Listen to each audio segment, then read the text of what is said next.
اکرام گدای خواننده صنف 11 مؤسسه تسلط میانه عمومی رقم 38 ناحیه فرخور اشتراکچی المپیاد فنی جمهوریوی بین مکتبچگان در سال 2015 میباشد.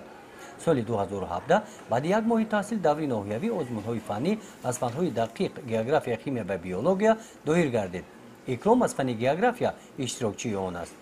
تیاری به همین المپیادهای ولایتی و جمهوری در نزد استادان خود از فن گیوگرافیا تیاری خوب است و امسال کوشش میکنند که به ناحیه خود به خزینه همین معارف ناحیه خود مدال طلا بیارند.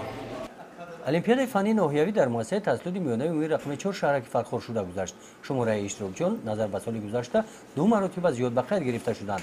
برای اشتراک همه خواهشمندان در این المپیاد در مکتب شرایط مساعد فراهم آوردند. من بیشتر با فن شیمی و بیولوژی شوق و ذوق دارم. من برای از خود کردن این فن‌ها بیشتر به درس‌های ایلوگی و مشغولیت‌های بیرون از صنفی اشتراک می‌کنم و در آزمون‌های ولایتی و جمهوریوی اشتراک کرده دانش خود را سرخل می‌دهم. مقصد اساسی من دانش خود را سنجیدن است، نه جای اول را. ترتیب برگزاری المپیاد مطابق با طلبات‌های مرکز ملی تستی گذشت. اشتراکچیان دوره ناحیوی آزمون‌های فنی با این ترتیب پیشتر شناس کرده شدند. باعث خوشنودی است که در ناحیه فرخور سال تحصیل 2017 و 2018 را سال رشد استعدادها و فعالگردانی محفل‌های فنی اعلام کردند.